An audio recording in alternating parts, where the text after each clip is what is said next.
This is probably going to be the fastest DIY thrift flip sewing tutorial we are going to be doing on this channel, and I'm really excited. So I found this material at the thrift store. I'm not quite sure what it is. I found it in the scarf section, but it doesn't really look like a scarf to me.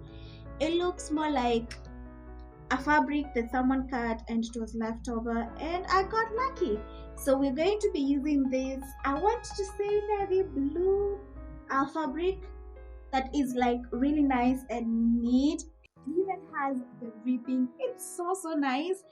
And I'm going to be making a long sleeved high neck dress.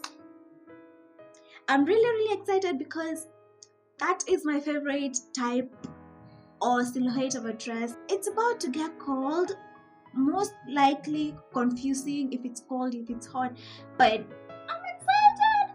I'm really excited because I've had this for a while and it was not time to make it, and now it's time. So let's get to the table.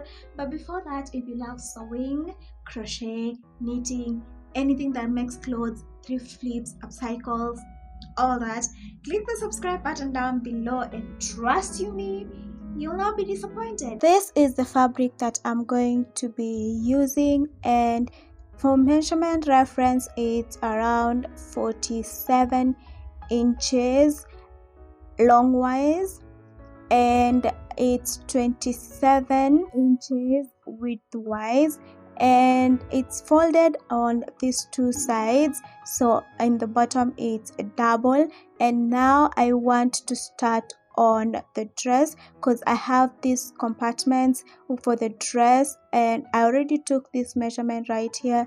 You can see the line, and that is half my hips measurement because that is the widest measurement around my body, and I divided it by 2 minus 2.5 inches because this fabric stretches a lot and I want it to hug my body. And this compartment, I will use it for my sleeves, and this will be for my dress.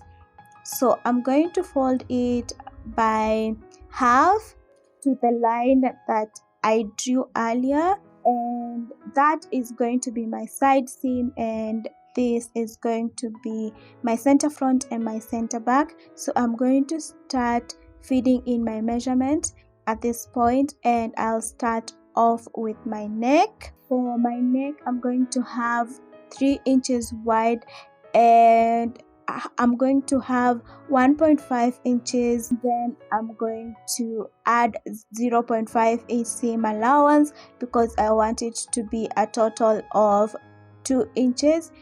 And now I'm going to draw that curve, and this is going to be my measurement for both the back and the front because it stretches. Then I'm going to be measuring 3.5 inches for the shoulder, then add 0.5 inches for seam allowance, and I'm going to draw a straight line. Then I'm going to go down by 0.75 inches, and now I'm going to be drawing that slanted line is my neckline and my shoulder line. So now from my shoulder, the measurements, I'm going to be taking them from the original line, which is straight line and not the slanted line. So from there, I'm going to be measuring 15 inches. It's 14.5 inches, but I added 0.5 inch seam allowance for up there. And then I'm going to measure 15 inches, and that is where my waist is at, and draw a straight line. And then from my shoulder, I'm going to be measuring to my hips, which is going to be 25 inches. Because of seam allowance, it's supposed to be 24.5, and now it's 25, and draw it in place. And from the shoulder to my bust, it's 8 inches, which is 7.5, and now I added 0.5, so it's 8 inches. The seam allowance from this point it's my bust point, I'm going to be lowering that by 1 inch, which means it's 1.5 because of a seam allowance, which gives me a total of 9.5 inches. And I'm going to mark this across, and this is going to be my armhole. So instead of fitting my measurements to the bust point, I'm going to measure them on my armhole. And for my bust measurement, I'm going to be measuring a quarter of my bust measurement, which is 37 inches, which means it's 9.25 minus 2 inches because I want this to fit snug, and then I add 0.5 inch seam allowance. For my waist, it's 32 inches, and I'm going to divide that by 4, which gives me 8, and I'm going to mark right there and then minus 2 inches plus 0.5 inches, and that is my new waist position. When we go to my hips, I had already marked the measurement, but I'm going to have my hip measurement, which is 42 divided by 4, which gives me 10.5, and then I'm going to minus 2 inches, which is 8.5, add 0.5 for seam allowance, and then I'm going to join all these positions like so. Make sure that you have no sharp corners because your body is not straight or cornered.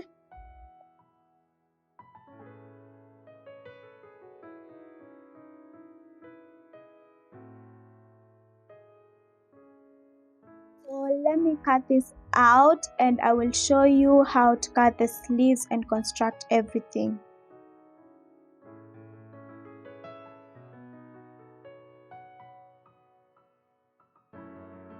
Okay, so I've got my body pieces here, and I've got the leftover fabrics that I hope they're enough for everything that I need. I need a neck piece that goes on like so, and I also need the sleeves. So let's first cut out the sleeves. So let's get rid of all of this. When my piece is folded in half, it's the perfect size for my sleeves, which is 23 inches. Now what I'm going to be doing is I'm making this part that is bigger, the top, and the smaller part, the cuff, and that is because I want my sleeves to not be too tight at the top, but the perfect size. For the cuffs, I'm going to first measure my cuff measurement, which is usually 7 inches, and for me to get in and out of this sleeve perfectly, I'm going to use my thumb around measurement, which is around 9 inches.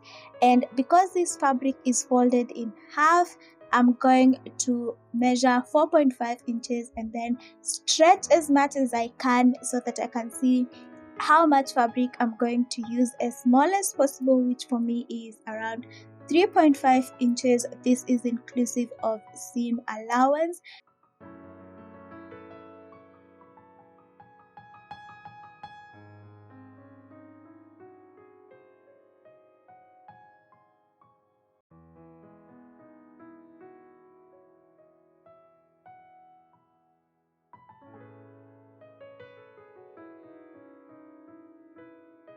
I'm going to be marking that, and then on the top I'm going to mark 7.5 inches, and this is because my upper arm measurement is 13 inches. Divide by 2, that gives me 7.5, and I'm going to take out 1 inch because that is the same measurement I took out at the bottom, and I want the tightness at the top to be the same as at the bottom, and that is what I'm going to mark.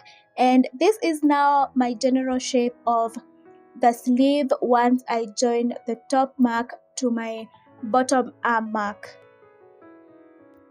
Now I'm going to work on my S curve, which is one of the most important things, well, the most important things in a sleeve, because this gives you the general shape of the sleeve and makes it lay flat and not have all those bulges and make it, look like a sleeve. And I'm just going to be drawing mine in the shape of an S. Once that is drawn, this is the general shape of my sleeve, and I will have some left over, and that is what I'm going to use to cut out the neckband. So everything is cut out. These are my 2 sleeve pieces, and I have some pieces that I managed to get for the neck, and I wanted them to stretch like the dress did, which is horizontally, and I didn't have enough fabric that did that, so this is what I managed to get.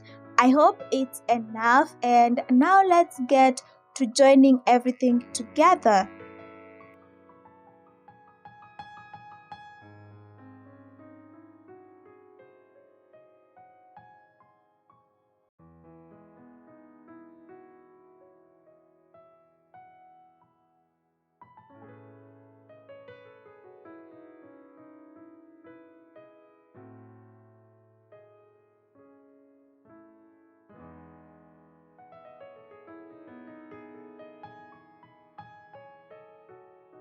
The sleeves and everything, and then I will attach my neckband. I'm going to be using a zigzag stitch because I want this in the long run to still be stretchy, so let me do that.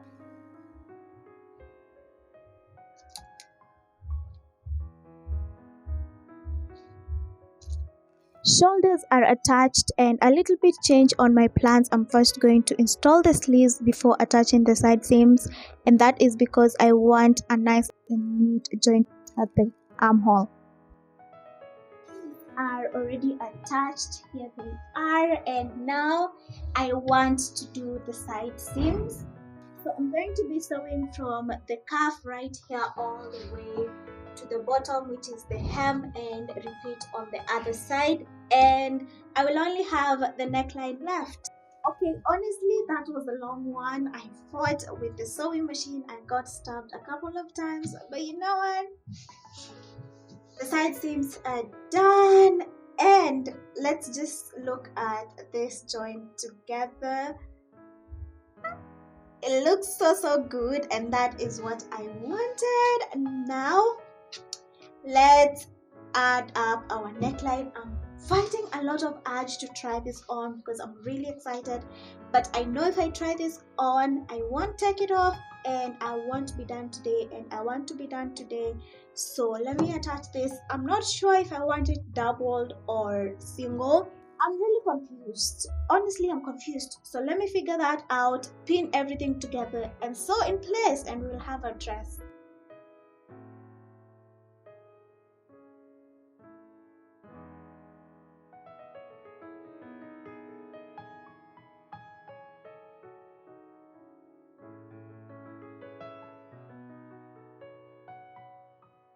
The neckline is attached, and oh my god, I'm really excited to show you how this dress looks. It's all done, and the next thing is for you to see how nice it looks. And here it is.